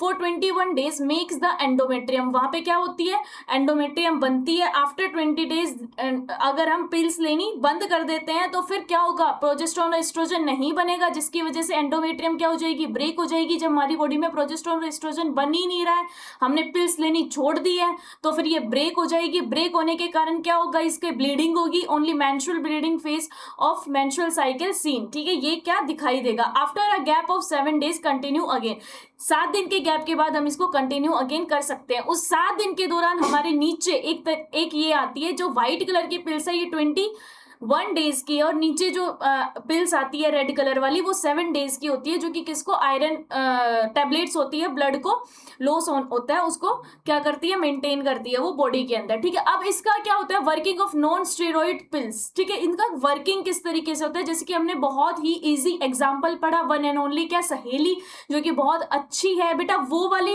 हमने ली है। तो इसका मतलब क्या होगा, हमारी बॉडी के अंदर क्या केमिकल, कुछ बाहर से आप केमिकल अगर बॉडी के अंदर इंसर्ट कर रहे हो तो फिर कुछ ना कुछ दिक्कत तो उससे होगी, ठीक है। ये क्या होता है, सहेली, डेवलप्ड बाय CDRI लखनऊ, पीछे हमने इस बारे में देख लिया है। इट कंटेन्स सेंट क्रोम, क्या करती है ये, सेंटम क्रोम क्या करती है, कंटेन करती है ये। Doses once in a week pill लेनी पड़ती है, एक वीक में एक पिल लेनी पड़ती है। सहेली किस तरीके से एक्ट एज अ SERM, क्या होता है ये, सेलेक्टिव एंड एक्सट्रोजन रिसेप्टर मॉड्यूलेटर, ठीक है, ये किस तरीके से यूज में आती है। यहाँ पे जो ये एंडोमेट्रियम होता है ना, इसके ऊपर क्या लगा होता है, रिसेप्टर लगा होता है एस्ट्रोजन का, ठीक है, उसको क्या करती है ये, एस्ट्रोजन को हटा देती है। एंडोमेट्रियम जो होता है ये oestrogen receptor, when oestrogen binds to the receptor then only endometrium proliferate, Saheli never causes an ovulation, ये कभी भी ओवुलेशन को खत्म नहीं करती है। यहाँ पे एन ओवुलेशन मतलब एब्सेंट, एनो मतलब एब्सेंट ओवुलेशन, ठीक है। Prevent endometrium thickening and further implantation, और फिर क्या हो जाता है, इम्प्लांटेशन ये प्रिवेंट करती है, किससे, इम्प्लांटेशन होने से ये प्रिवेंट कर देती है। यहाँ पे pills are with lesser side effect well accept by female Saheli, pills के बहुत कम क्या होते हैं, इफेक्ट होते हैं, किसके, सहेली के। Has even laser side effect, इसका क्या होता है, साइड इफेक्ट होता है इसका। इम्प्लांट्स और इंजेक्टेबल, आपको नाम से ही पता चल रहा है, इम्प्लांट मतलब किसी के अंदर क्या किया गया होगा, इम्प्लांट किया होगा। इंजेक्टेबल मतलब इंजेक्शन से भी किया हुआ गया होगा। इम्प्लांट्स और इंजेक्टेबल हैव प्रोजेस्टेरोन अलोन, क्या होता है इनके पास, ओनली प्रोजेस्टेरोन होता है, और प्रोजेस्टेरोन एस्ट्रोजन कॉम्बिनेशन में होता है, ठीक है, दोनों कॉम्बिनेशन में भी होते हैं और अलोन भी होता है। Implant are placed under skin in a fan shape manner, क्या होता है ये, स्किन के अंदर इंसर्ट किया जाता है, और ये क्या होता है, एक फैन शेप मैनर का होता है, जिस तरीके से यहाँ पे दिखा रखा है। मैं आपको NCERT का डायग्राम दिखा देती हूँ, ये देखो एक चाइनीज फैन की तरह ये दिखाई दे रहा है, इस तरीके से होता है ये, और ये किसके अंदर, स्किन के अंदर इम्प्लांट किया जाता है, ठीक है। It that has silicone capsules releasing hormone, इसके ऊपर क्या होता है, सिलिकॉन का कैप्सूल रिलीजिंग हार्मोन्स यहाँ पे प्रेजेंट होते हैं इसके ऊपर। Effective for longer time period, longer time period के लिए क्या होता है, ये इफेक्टिव होता है, ठीक है, ज्यादा लंबे टाइम तक चलता है, कितने टाइम तक, अप टू 5 years तक चलता है ये। इफ प्रोजेस्टेरोन और प्रोजेस्टेरोन प्लस एस्ट्रोजन दोनों कॉम्बिनेशन में गिव एन एज इंजेक्शन, इसको क्या बोलते हैं, इंजेक्टेबल, इन दोनों को अगर हम देते हैं तो इसको क्या बोलते हैं, इंजेक्टेबल बोलते हैं। Working of both is similar to oral contraceptive, इन दोनों का वर्क करना कैसा होता है, ये ओरल कॉन्ट्रासेप्टिव के जैसे ही होता है, ठीक है। अब देखो यहाँ पे हम परमानेंट मेथड्स को करते हैं और डिस्कस, और ये बहुत बढ़िया मेथड बताए गए हैं। पहला क्या है, वासोटोमी, दूसरा क्या है, ट्यूबेक्टोमी, ठीक है। वासो मतलब आपको नाम से ही पता चल रहा है किसमें, वास डिफरेंसिया में लगाया जाएगा। ट्यूबेक्टोमी यानी कि किसमें, जो फालोपियन ट्यूब होगी उसके अंदर, ठीक है। वासेक्टोमी मेल में होता है, ट्यूबेक्टोमी फीमेल के अंदर किया जाता है। वासेक्टोमी हम पढ़ते हैं, इसमें क्या होता है, transport of sperm is block, जो ट्रांसपोर्ट होता है स्पर्म का उसको क्या कर देते हैं, ब्लॉक कर देते हैं हम, ठीक है। Spermatogenesis will be continue, semen without sperm comes out. इसमें क्या होता है कि स्पर्मेटोजेनेसिस तो होता रहेगा, ठीक है, लेकिन उसमें क्या आएगा, सीमेन भी बाहर आएगा, लेकिन उसके अंदर सीमेन में क्या नहीं होंगे, स्पर्म नहीं होंगे। हमने सीमेन क्या बताया था, सेमनीफेरस ट्यूब्यूल प्लस स्पर्म को क्या बोला था हमने, सीमेन बोला था, ठीक है। सीमेन बाहर आएगा पर उसके अंदर स्पर्म नहीं रहेंगे, ठीक है। इसके जो हॉर्मोन्स होंगे वो नॉर्मल रिएक्ट करेंगे, नॉर्मल अपनी बॉडी के अंदर रहेंगे, ठीक है। Small part of Vasa differentia is cut, क्या कर देते हैं, वासा डिफरेंशिया का स्मॉल पार्ट क्या कर देते हैं, कट कर देते हैं या फिर रिमूव कर देते हैं, टाई कर देते हैं, उसको बांध दे देते हैं via small incisor through scrotum. Scrotum से क्या करते हैं, कट लगा के वहां से कट करके ये लगा देते हैं। यहाँ पे देखो इस तरीके से यहाँ पे बांध दिया, यहाँ पे स्क्रोटम से कट लगाएंगे और वासा डिफरेंशिया को कट करके यहाँ पे बांध देंगे, जिसकी वजह से क्या नहीं पहुंच पाएगा, स्पर्म आगे नहीं पहुंच पाएगा, ठीक है। हमने देखा था रेटी टेस्टिस से होते हुए स्पर्म वासा डिफरेंशिया में आता है और इसके आगे इसका जो भी ट्रांसफर होगा वो बंद हो जाएगा जब यहाँ से हमने बंद ही कर दिया था। तो इसके अंदर जो हार्मोनल जो होता है ना वो बहुत नॉर्मल चलते हैं, कोई डिसबैलेंस नहीं होता है हार्मोन्स का। ट्यूबेक्टोमी में अगेंस्ट क्या होता है, ट्रांसफर ऑफ ओवा इज ब्लॉक। जो ओवा होता है वो ब्लॉक कर देते हैं, जैसे कि कहाँ पे पहुंचेगा, जो ओवा होता है वो किस में आएगा, पूरा उस ट्यूब में आएगा, वहां पे जाके आगे यूट्रस तक जाने के लिए वो ब्लॉक कर देते हैं। फैलोपियन ट्यूब तक आया, ठीक है, वहीं पे ही रहेगा, आगे जाके यूट्रस में नहीं पहुंच पाएगा। इसमें क्या हो जाता है, oogenesis नॉर्मल रहता है, मेंस्ट्रुअल साइकिल भी नॉर्मल होती है और हार्मोन्स भी इसके अंदर नॉर्मल होते हैं। Small portion of fallopian tube is cut, क्या कर देते हैं, स्मॉल पोर्शन कट कर देते हैं। Tie up via incision through the vagina और एब्डोमेन, एब्डोमेन से या फिर वेजाइना से क्या कर देते हैं, टाई कर देते हैं, जैसे आपको यहाँ पे दिखाई दे रहा है। यहाँ पे क्या किया है, आपको जो ये फैलोपियन ट्यूब है यहाँ से कट कर दिया गया है और आगे यूट्रस के अंदर ओवा नहीं पहुंच पा रहा है। इम्प्लांटेशन का होता है एंड्रोमेट्रियम में ही तो होता है, ठीक है, यहीं पे ही पहुंच ही नहीं पाएगा ओवा, तो फिर इम्प्लांटेशन नहीं होगा, ओके। इसमें क्या दे रखा है, इमरजेंसी कॉन्ट्रासेप्टिव। इमरजेंसी का मतलब ही क्या है कि जब क्या होता है कि चाहिए ही नहीं होती है प्रेगनेंसी, इमरजेंसी में हो जाता है, ठीक है, उसके लिए क्या यूज में आता है, during emergency situation like rape cases, casual unprotected coitus, failure of contraceptive that used emergency contraceptive are used. इस में क्या यूज में लिया जाता है, ये इमरजेंसी कॉन्ट्रासेप्टिव इसमें यूज में लिया जाता है रेप केसेस के अंदर, ठीक है, अनप्रोटेक्टेड अगर कोई भी कोइटस हो गया उसके अंदर, ठीक है, फेलियर ऑफ अगर हमने कॉन्ट्रासेप्टिव ले भी ली और वो फेल हो गई है, ठीक है, लेना, उसके अंदर क्या में यूज में आया जाता है, इमरजेंसी कॉन्ट्रासेप्टिव। उसमें क्या लेते हैं हम, प्रिवेंट ओवुलेशन होता है उसके अंदर, फर्टिलाइजेशन नहीं होता है और इम्प्लांटेशन नहीं होता है, टेकन विद इन 72 आवर्स के अंदर ये लेनी होती है, ठीक है। प्रोजेस्ट्रोन अलोंग और प्रोजेस्ट्रोन दोनों कंबाइन होके क्या करते हैं, ये ओरल कॉन्ट्रासेप्टिव होती है, उसको हम क्या बोलते हैं, IUDs, ठीक है, इंट्रा यूटेराइन में देते हैं इसको। इसका नाम क्या होता है, आईपिल और अनवांटेड 72, जो कि आपके एनसीईआरटी में ये दिया गया है और आपने ये सुना भी होगा, बहुत इजी है, ठीक है। इसको क्या बोलते हैं, इमरजेंसी कॉन्ट्रासेप्टिव का क्या एग्जांपल आ जाएगा, आईपिल और अनवांटेड 72। नेक्स्ट हम देखते हैं साइड इफेक्ट ऑफ कॉन्ट्रासेप्टिव।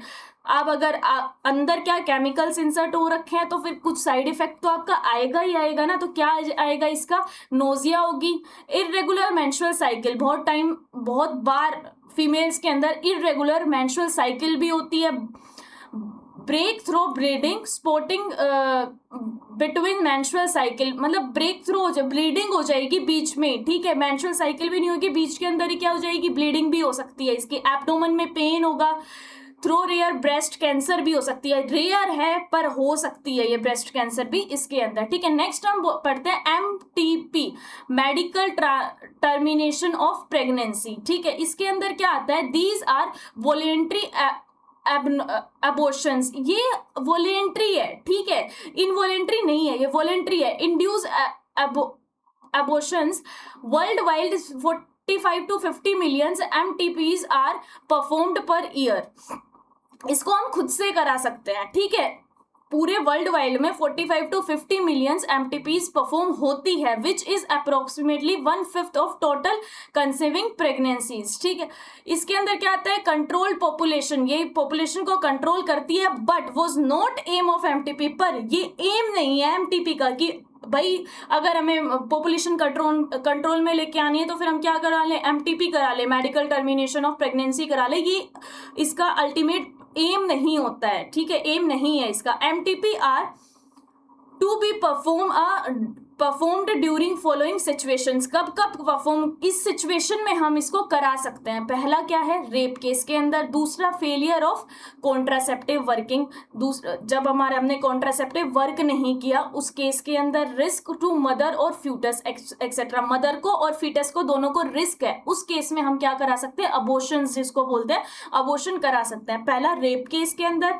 दूसरा फेलियर ऑफ कॉन्ट्रासेप्टिव वर्किंग, तीसरा risk of to mothers and foetus. ठीक है, इन सबके अगर चांसेस हो गए तो हम क्या करा सकते हैं, एमटीपी करा सकते हैं। MTP was legal in India in 1971, again ये बहुत इंपॉर्टेंट है, 1971, ये डाटा आपको याद रखना है। And is modified time to time and as well as पर एमटीपी एमिनोडर्मेटिड लॉ 2017, ये वो लॉ लगाया गया था। MTP is to be performed, किस तरीके से परफॉर्म किया गया था ये 2017 के अंदर, if pregnancy is up to 12 week. ठीक है, और if pregnancy is more than 12 week but less than 24 weeks. ठीक है, 12 वीक तक तो आप करा सकते हो। ठीक है, इसको MTP can perform by opinion of one registered medical partner, इसको हम क्या करा सकते हैं, जो 12 वीक्स है उसके अंदर हम करा सकते हैं। ठीक है, ये,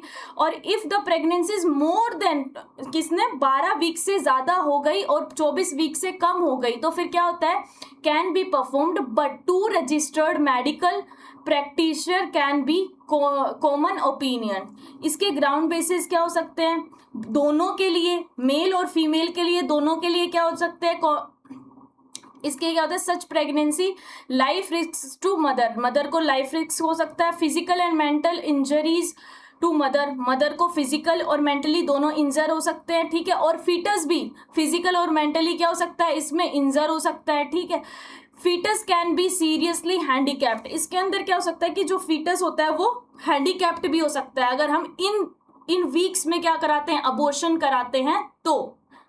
नेक्स्ट क्या आ जाता है, एसटीडीज, जो कि बहुत कॉमन है, सबको पता होगा इस चीज के बारे में। सेक्सुअल ट्रांसमिटेड डिजीज और सेक्सुअल ट्रांसमिटेड इजेक्शंस और रिप्रोडक्टिव ट्रैक इजेक्शंस, और ये डिजीज होती है। ठीक है, इसको क्या बोलते हैं, मोड ऑफ ट्रांसमिशन बोलते हैं।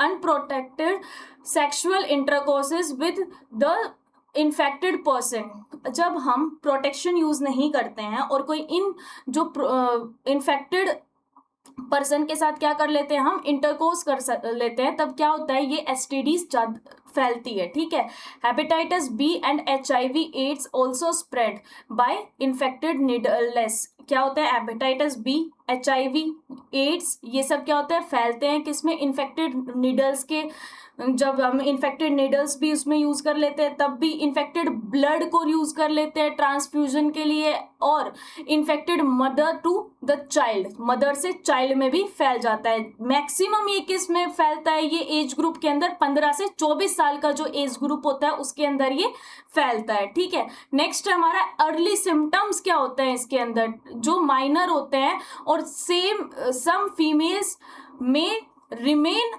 एसिम्पटोटिक एब्सेंस ऑफ सिम्टम्स, कुछ में सिम्टम्स नहीं दिखाई देते हैं। Later it may cause serious complications, बाद में ये क्या कर देते हैं, सीरियस कॉम्प्लिकेशंस देते हैं। ठीक है, पहले अर्ली सिम्टम्स क्या आ जाएगा इसका, स्वेलिंग इन गोनाड्स, गोनाड्स के अंदर स्वेलिंग होगी, फ्लूइड इसके डिस्चार्ज होगा, पेन इन गोनाड्स, गोनाड्स के अंदर क्या होगा, पेन होने लग जाएगा, रेडनेस, स्वेलिंग आ जाएगी, ईचिंग होगी। ये सब क्या होता है, माइनर, इससे क्या होता है, अंडरस्टैंडेबल होता है कि हाँ भाई यहाँ पे क्या है, STD, यहाँ पे इसके ये सब सिम्टम्स है, इससे हम डिटेक्ट कर सकते हैं। लेकिन जो लेट सिम्टम्स होते हैं वो क्या होते हैं, बहुत ज्यादा इससे सीरियस होता है। ये क्या होता है, pelvic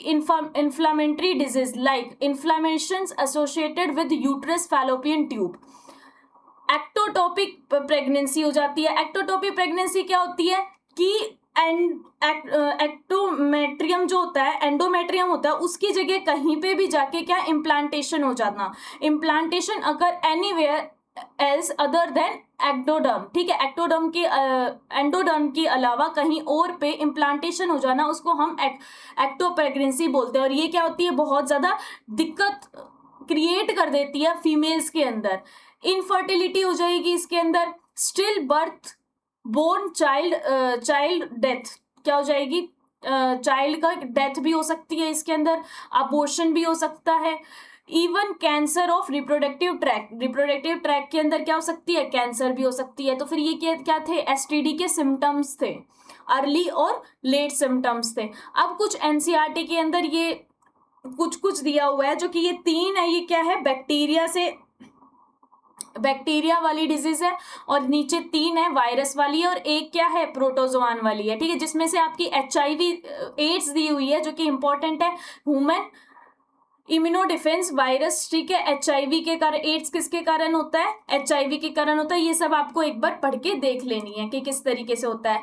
expert genitalia hubs, HIV and hepatitis B all are completely curable if detected earlier. अगर ये कंप्लीटली क्योरेबल है, अगर आपने ये क्या कर लिया, पहले ही डिटेक्ट कर ली तो, ठीक है। इसका प्रिवेंशन और कंट्रोल क्या है, इसका avoid unknown multiple sexual partner, unknown और मल्टीपल सेक्सुअल पार्टनर को क्या करना है, अवॉइड करना है हमें, ठीक है। यूज ऑफ कॉन्डम्स का यूज करना है। In case of double go to qualified doctor, ठीक है। अगर आप डाउट में हो, इन केस ऑफ डाउट क्या हो, आपको क्या करना है, डॉक्टर के पास जाना है और चेक कराना है वो। इनफर्टिलिटी क्या होती है, couples after unprotected coitus for 2 years are still unable to conceive are called infertility. कोई भी कपल है, वो 2 साल से कोशिश कर रहा है अनप्रोटेक्टेड कोइटस करने की, ठीक है, फिर भी उनके क्या नहीं हो रहा है, उनको बच्चा नहीं हो रहा है, उसको हम क्या बोलते हैं, इनफर्टिलिटी बोलते हैं। ये दोनों में हो सकता है, ये मेल में भी हो सकता है, ये फीमेल में भी हो सकता है। अगेन ये एनसीईआरटी में नहीं है, क्या, प्राइमरी इनफर्टिलिटी और सेकेंडरी इनफर्टिलिटी। लेकिन इसके अंदर क्या होता है, प्राइमरी के अंदर for those couples who have never conceive. Primary क्या होता है, जो कभी भी जो पेरेंट्स होता है, कपल्स होता है, उसने कंसीव ही नहीं किया है, ठीक है, एक बार भी उनके कंसीव नहीं हुआ है। लेकिन सेकेंडरी क्या होता है, couples who has conceive early but unable to do so now. पहले उनको एक बार कंसीव हो चुका है, लेकिन अब उनको दिक्कत आ रही है कंसीव करने के लिए, उसको हम क्या बोलते हैं, सेकेंडरी इनफर्टिलिटी बोलते हैं। Infertility may be due to physical, psychological, और क्या होता है, बाय बर्थ भी होता है, और डिजीज एक्सेट्रा, ठीक है। ये कोई भी इसका कारण हो सकता है, फिजिकल, साइकोलॉजिकल भी हो सकता है, ठीक है, ये कुछ डिजीज भी हो सकती है। Male female both can be infertile, दोनों इनफर्टाइल हो सकते हैं इसके अंदर। बेटा ऐसा नहीं है, बहुत से पहले के टाइम में ये भी माना जाता था, और कुछ कुछ जगह पे अभी भी माना जाता है कि अगर बच्चा नहीं हो रहा है तो वो फीमेल्स को बोलते हैं, ठीक है। ये अवेयरनेस में आती है ये चीजें भी, ठीक है, जो हमने सबसे पहले देखा था ना कि अवेयरनेस किस तरीके से फैलाना है, ये भी एक पॉइंट उसके अंदर आता है कि अवेयरनेस में आती है कि इनफर्टिलिटी के बारे में बताना, अवेयर करना कि दोनों में होती है इनफर्टिलिटी, मेल में भी और फीमेल में भी। अभी देखो मेल में क्या होता है, कैसे होती है, मेल के अंदर लो स्पर्म काउंट होता है, जिसको ओलिगोस्पर्मिया बोलते हैं। अगर स्पर्म काउंट कम होगा तो फिर इनफर्टिलिटी होगी मेल के अंदर। इरेक्टाइल होगा, अगर उसका जो पीनस है वो इरेक्ट ही नहीं होता है, इरेक्टाइल ही नहीं होता है, तो फिर क्या होता है, इनफर्टिलिटी होती है। स्पर्म मोटिलिटी प्रॉब्लम होती है, स्पर्म की जो मोटिलिटी होती है वो कम होती है, तो भी उसमें क्या होती है, इनफर्टिलिटी हो जाती है। फीमेल्स के अंदर नो गैमीट प्रोडक्शन, कोई भी गैमीट्स नहीं बनते हैं, तो इनफर्टिलाइट हो जाएगी वो। फेलियर ऑफ फिम्ब्राई टू कलेक्ट ओवा, जो फिम्ब्राई होती है ना वो फेल हो जाती है ओवा को कलेक्ट करने के लिए। यहाँ पे ओवा थी, फालोपियन ट्यूब की सबसे पहले वाला हिस्सा क्या था, फिम्ब्राई थी ना, ये कलेक्ट करने के लिए फेल हो जाती है, तो भी क्या हो जाती है, इनफर्टाइल हो जाती है फीमेल। एंडोमेट्रियम इज थिकनिंग, जो एंडोमेट्रियम होती है वो क्या हो जाती है, थिक हो जाती है, इस कारण पे भी इम्प्लांटेशन नहीं हो पाता है वहां पे, तो क्या हो जाती है, ये इनफर्टाइल हो जाती है। ART असिस्टेड रिप्रोडक्टिव टेक्नोलॉजीज, इसके लिए कुछ टेक्नोलॉजीज दी गई है जिसको हम आर्ट बोलते हैं। These are group of technologies that could be use to help infertile couples, जो कि ये क्या करती है, हेल्प करती है, जो इनफर्टाइल कपल होता है ना उसको हेल्प करती है ये सब करने में। तो क्या दिया गया है, आर्ट में दो टाइप में डिवाइड किया गया है, एक तो इन विट्रो फर्टिलाइजेशन और एक इन वीवो। इन विट्रो से पता चल रहा है कि क्या होता है, बाहरी आउटसाइड द बॉडी किया जाता है, फर्टिलाइजेशन क्या अकर की जाती है आउटसाइड द बॉडी। ये technique where the fertilization occur within the body, body के अंदर की जाएगी। इन विट्रो फर्टिलाइजेशन क्या होता है, इसके दो है, एक गिफ्ट और एक ICSI GIFT, क्या होता है, जाइकोट इंट्रा फालोपियन ट्रांसफर। अच्छे से देखेंगे हम आगे जाके इसको डिटेल में। ICSI का क्या है, इंट्रा साइटोप्लाज्मिक स्पर्म इजेक्शंस, इनकी आपको पूरी फुल फॉर्म याद रखनी है, फुल फॉर्म भी पूछ लेते हैं इसकी। नेक्स्ट, इन विवो फर्टिलाइजेशन के भी दो पार्ट है, पहला क्या है GIFT gamete intrafallopian transfer, AI artificial insemination. सबसे पहले हम क्या पढ़ते हैं इसके अंदर, इन विट्रो फर्टिलाइजेशन पढ़ते हैं जिसको क्या बोलते हैं, gift ZIFT popularly known as test tube baby programme. हमने बहुत ज्यादा सुना होगा ये टेस्ट ट्यूब बेबी प्रोग्राम। अगर किसी को बेबी नहीं हो रहा तो उसको क्या कराते हैं हम, टेस्ट ट्यूब बेबी कराते हैं। इसके अंदर क्या होता है कि हस्बैंड का जो मेल का जो डोनर होता है या फिर उसका क्या लेंगे, स्पर्म कलेक्ट करेंगे और फीमेल का ओवा कलेक्ट करेंगे, ठीक है। इसको क्या कराएंगे हम, फर्टिलाइज कराएंगे बाहर ही, लैब के अंदर ही दोनों का ओवा, क्या तो हम उन्हीं से पेरेंट्स का ही होगा स्पर्म भी और ओवा भी, लेकिन बाहर उनको क्या कराएंगे, फर्टिलाइज कराएंगे और क्या बनाएंगे, एक पूरा जाइकोट बनाएंगे, ठीक है। जाइकोट आफ्टर देन किस में डाल देंगे हम, उसकी जो फीमेल होती है उसके यूट्रस के अंदर डाल देते हैं। अभी देखो यहाँ पे क्या किया गया है, fertilized outside the body providing the same condition like it would within the body. जो कंडीशन, जो इन्वायरमेंट क्या उसके मदर के जो अंदर रहता है ना, वो ही इन्वायरमेंट हम लैब में देंगे उसको, ठीक है। बाहर जब उसको हम जाइकोट बनाएंगे, दोनों को फ्यूज कराएंगे, वही इन्वायरमेंट देंगे। In vitro fertilization is followed by ET embryo transfer, ठीक है। इसको क्या कर देंगे हम, एम्ब्रियो को यहाँ पे ट्रांसफर कर देंगे। ये क्या होता है, up to 8 blastomere stage transfer to fallopian tube. हमने वहां पे क्या देखा था अच्छे तरीके से, जब भी किसमें, फॉलोपियन ट्यूब से यूट्रस तक जब पूरी जो पहुंचता है एग, तो उसके अंदर क्या होती है, कुछ स्टेजेस देखी जाती है हमें, जिसमें सेल डिवाइड करते हैं, 2 cell stage, 4 cell stage, 8 cell stage. तो जब तक 8 सेल स्टेज होती है, 8 ब्लास्ट, जिसको हम सेल स्टेज बोल रहे हैं ना, इसको हम ब्लास्टोमियर बोलते हैं बेटा, ठीक है। जो ब्लास्टोमियर जो 8 ब्लास्टोमियर तक होता है ना, तो फिर हम उसको किस में ट्रांसफर करेंगे, फॉलोपियन ट्यूब में, ठीक है। इसको हम ZIFT बोलते हैं। लेकिन अगर मोर देन 8 ब्लास्टोमियर स्टेज हो गई, क्योंकि ये 32 तक पहुंचती है, तो फिर हम इसको किसमें नहीं करेंगे, फॉलोपियन ट्यूब में ट्रांसफर नहीं करेंगे, फिर हम इसको किसमें करेंगे, सीधा यूट्रस के अंदर करेंगे transfer. More than 8 blastomere stage transferred into uterus, uterus के अंदर करेंगे, जिसको हम क्या बोलते हैं, IUT बोलते हैं, इंट्रा यूट्राइन ट्रांसफर। नाम से पता चल रहा है IUT, इंट्रा यूट्राइन ट्रांसफर। किसमें हो जाएगा, जब 8 ब्लास्टोमियर से ज्यादा स्टेज बन जाएगी, 16, 32 ये सब बन जाएगी, तो हम यूट्रस के अंदर कर देंगे, ठीक है। नेक्स्ट सेकंड वाला क्या आता है, ICS इंट्रासाइटोप्लाज्मिक स्पर्म इंजेक्शंस। आपको अच्छे से पता चल रहा है, साइटोप्लाज्मिक स्पर्म इंजेक्शन क्या करेंगे, using a micro needle sperm is directly injected into the cytoplasm of ओवा। ओवा के साइटोप्लाज्म में इंजेक्शन के थ्रू स्पर्म को डाल देंगे। ये देखो यहाँ पे ओवा है, इंजेक्शन के थ्रू माइक्रो नीडल लेंगे, इसके अंदर बिल्कुल ही छोटी वाली नीडल लेंगे, ठीक है। और साइटोप्लाज्म में क्या डाल देंगे, इसको स्पर्म को डाल देंगे। इसको क्या बोलते हैं, ICSI, ठीक है। दोनों आ गए आपको समझ में, क्या था ये इन विट्रो का आपने देखा, ZIFT इसमें क्या किया, एक डोनर का स्पर्म लिया और डोनर मेल का स्पर्म लिया, डोनर फीमेल का ओवा लिया, लैब के अंदर वही इन्वायरमेंट में, जो इन्वायरमेंट मदर के उसको वूम में मिलता है, वही इन्वायरमेंट में क्या करेंगे हम, उसको जाइकोट बनाएंगे, उनका फ्यूजन कराएंगे और जाइकोट बनाएंगे। जाइकोट बन जाएगा तो फिर किसमें, उसके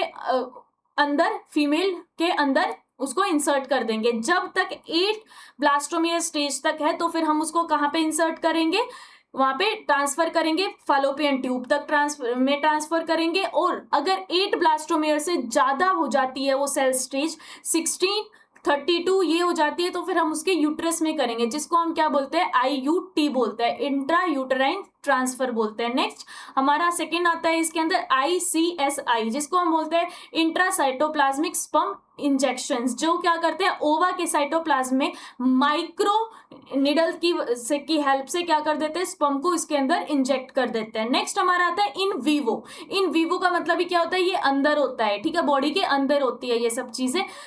GIFT, gamete in intrafallopian transfer, इसका नाम क्या है, gamete intrafallopian transfer. Gamete of an ovum, gametes from the donor to a female who cannot produce gametes but can provide all conditions required for pregnancy।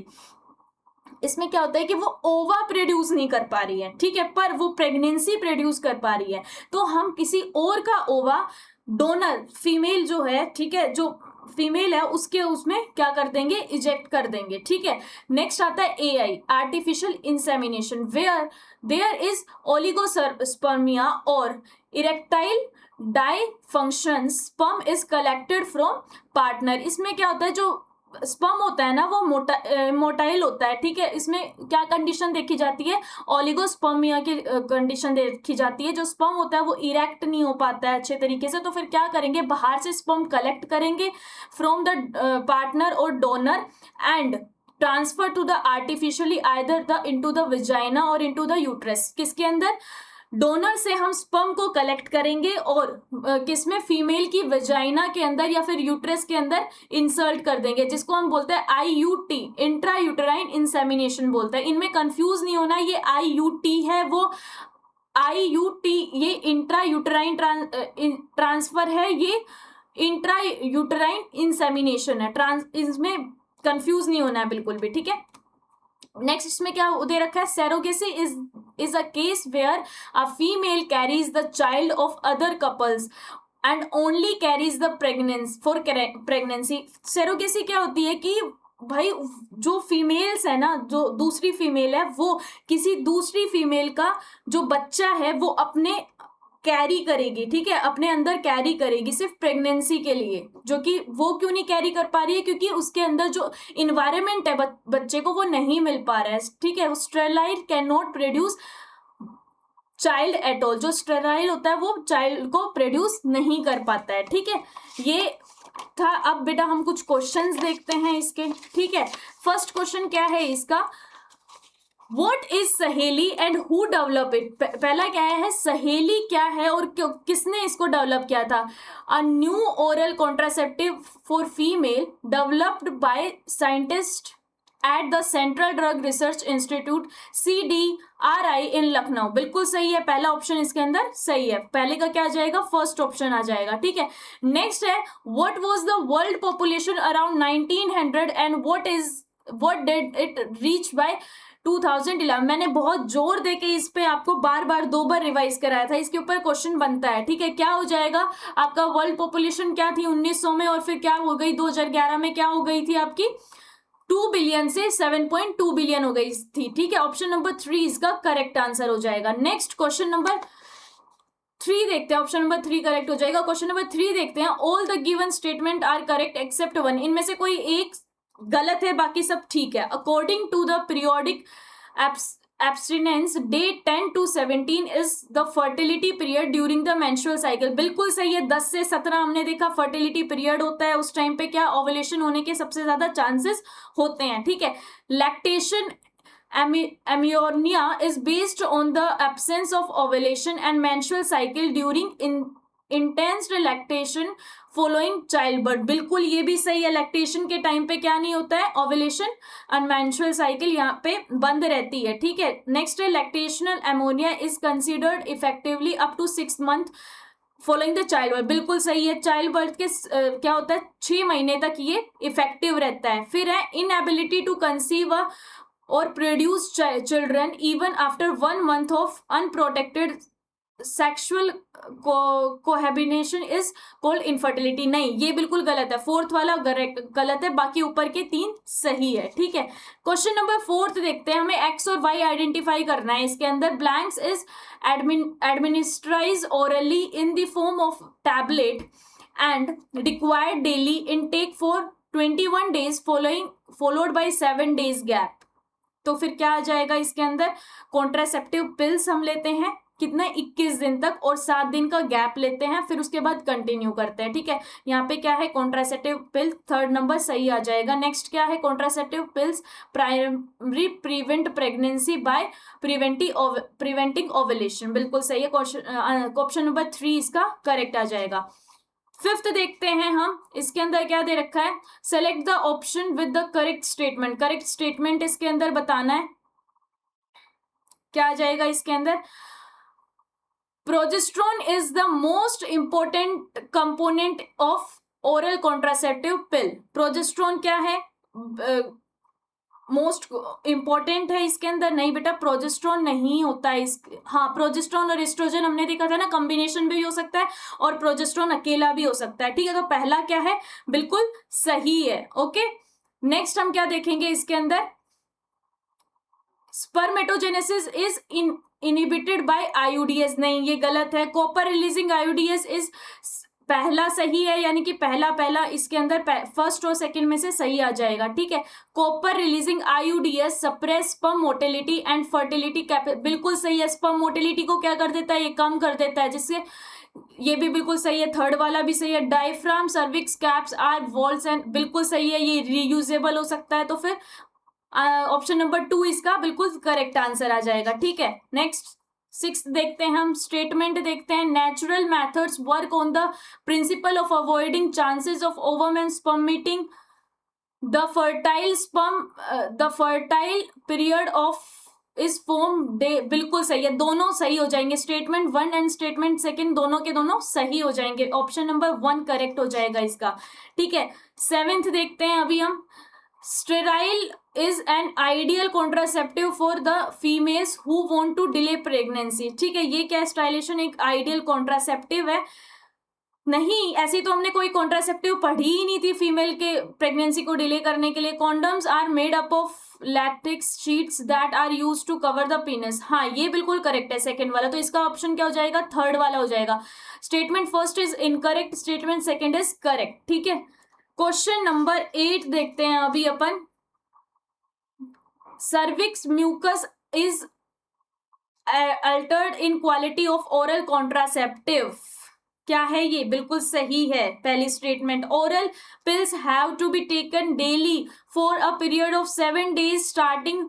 हाँ, बिल्कुल सही है, ये daily लेते हैं इसको। 7 days का क्या होता है? Gap with in the first 5 days of the menstrual cycle. पहले 5 दिन के बाद इसको लेते हैं। ठीक है, option number 2 statement first is correct और सेकंड वाली इनकरेक्ट हो जाएगी। इसके अंदर 7 days में नहीं लेते हैं, 21 days में लेते हैं, उसके बाद 7 days का गैप लेते हैं, उसके बाद दोबारा से स्टार्ट कर देते हैं। ठीक है, इसमें क्या दे रखा है? Oral pills is taken for 7 days। 7 days में नहीं लेते हैं डेली, 21 days में लेते हैं। कब से? मेंस्ट्रुअल साइकिल जब भी खत्म होगी 5th डे पे लेंगे, उसके बाद 25th डे तक चलेगी। फिर उसके बाद क्या? 7 days की क्या होगी? ब्लीडिंग होगी, जिसके अंदर हमने क्या बताई थी? 7 कौन सी पिल्स थी? वो आयरन पिल्स लेंगे, उसके बाद वापस से स्टार्ट कर देंगे। ठीक है, क्वेश्चन नंबर 9 देखते हैं हम। इसके अंदर से इनकरेक्ट बताना है हमें। क्या क्या, कौन सा? Which of the following are incorrect? Incorrect कौन सा है इसके अंदर? MTP is allow for in the case of नहीं, ये क्या हो जाएगा? गलत हो जाएगा। MTP क्या नहीं करेक्ट करता?